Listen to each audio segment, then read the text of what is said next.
नमस्कार, beauty studio मराठीमध्ये पुन्हा एकदा स्वागत। तर आज आपण बोलणार आहे हेअर जेल बद्दल। तर एक टाइम असा होता ना की जेव्हा आपण सगळेजण हेअर जेल वापरत होतो, म्हणजे आपण केसांना स्टाईल करायचो, नाहीतर रोज हेअर जेल लावून आपण वेगवेगळं काहीतरी केसांसोबत करायचो। तर तो टाइम होता हेअर जेलचा। तुम्ही देखील हेअर जेल नक्कीच वापरला असेल त्या टाइमला किंवा आज देखील वापरत असाल। पण त्या हेअर जेलचे इतके काही साइड इफेक्ट्स असतात, ते जर मी तुम्हाला आज सांगितले आणि तुम्ही ते ऐकले तर तुम्ही लगेचच हेअर जेल वापरणं बंद करणार आहात। कारण हेअर जेल मध्ये इतक्या प्रमाणात जास्त केमिकल्स असतात जे आपल्या केसांसाठी चांगले नाही आहेत आणि ते केमिकल्स कुणाच्याही केसांना सूट होत नाहीत। तर हेअर जेल आपण का वापरायचा नाही आणि त्याचे काय काय साइड इफेक्ट्स आहेत ते मी तुम्हाला आजच्या व्हिडिओमध्ये सांगणार आहे। चला तर मग आजचा हेअर जेलचा व्हिडिओ आपण लगेच चालू करूया।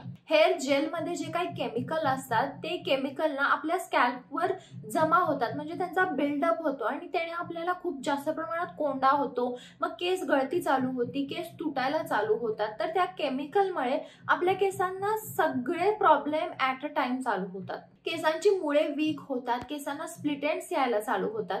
जर तुम्ही कधी हेअर जेल अजून वापरत असाल तर तुम्ही एक चेक करा की जेव्हा पण आपण हेअर जेल लावतो ना तेव्हा भरपूर ज्यादा हेअरफॉल होतो, भरपूर ज्यादा केस आपल्या हातात येतात। तर असं का होतं? कारण त्या केमिकलमुळे ना आपले केसांमधलं मॉइश्चर निघून जातं आणि भरपूर जास्त केस ना अशा पद्धतीनेच हेअरफॉल चालू होतो, म्हणजे गळायला लागतात केस। स्कॅल्पला तर प्रॉब्लेम होतोच, पण स्कॅल्पला थोड्या दिवसांनी प्रॉब्लेम होतो, लगेच प्रॉब्लेम होत नाही। पण लगेच जर तुम्ही हेअर जेल वापरला आणि तुम्हाला लगेच त्याचा साइड इफेक्ट बघायचा असेल तर बरेचदा जेव्हा आपण हेअर जेल लावतो तेव्हा खूप जास्त हेअरफॉल होतो आपला। त्या टाइम मध्ये ज्या लोकांनी हेअर जेल खूप जादा प्रमाणात वापरले ना, आज त्यांचे केस असे इतके रफ झालेत की विचारूच नका।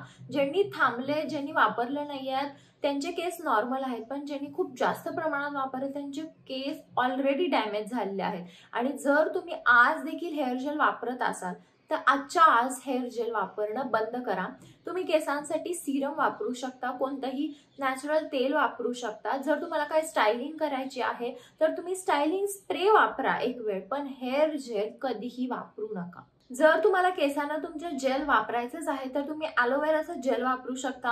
हे आजकाल मार्केटमध्ये खूप जादा प्रमाणात इसेन्शियल ऑइल, लॅव्हेंडर इसेन्शियल ऑइलचं वगैरे जेल देखील आलेलं आहे, कडुलिंबचं जेल आलेलं आहे, ते तुमच्या केसांना वापरू शकता। पण हे जे केमिकल वालं जेल आहे जे खूप स्वस्तात मिळतं आणि भरपूर क्वांटिटीमध्ये मिळतं, ते जेल तुमच्या केसांना कधीही वापरू नका। मोस्टली जे मेन असतात, जी माणसं असतात, मुलं असतात, ती हेअर जेल खूप जादा प्रमाणात वापरतात त्यांच्या केसांना स्टायलिंग करण्यासाठी।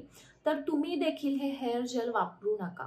तुम्ही हेअर स्प्रे वापरू शकता, कोणताही हेअर स्प्रेनी तुम्ही तुमच्या केसांना स्टाईल करू शकता। पण जेव्हा पण तुम्ही हेअर स्प्रे वापरणार आहे त्याच्या दुसऱ्या दिवशी तुमचा हेअर वॉश करा, म्हणजे जे काही प्रोडक्टचं तुमच्या स्कॅल्पवर बिल्डअप झाला असेल ते लगेच निघून जाईल आणि त्याचा तुम्हाला काही साइड इफेक्ट होणार नाही। आणि हेअर स्प्रे वगैरे इतके जास्त हार्मफुल नसतात जेवढे जेल असतात, त्यामुळे तुम्ही हेअर स्प्रे कधीतरी वापरू शकता, रोज नाही वापरायचं। कधीतरी तुम्ही स्टायलिंगला हेअर स्प्रे वापरा, पण हेअर जेल कधीही वापरू नका। तर हा होता आजचा माझा व्हिडिओ हेअर जेल बद्दल। जर तुम्ही कधी हेअर जेल वापरला असेल आधीच्या काळात किंवा आता तर मला कमेंट बॉक्समध्ये नक्की सांगा। आणि हा व्हिडिओ जर आवडला असेल तर व्हिडिओला लाईक करा, शेअर करा आणि चॅनल सबस्क्राईब करायला विसरू नका। चला तर मग आपण लवकरच भेटूया एका नवीन व्हिडिओमध्ये, तोपर्यंत काळजी घ्या, बाय।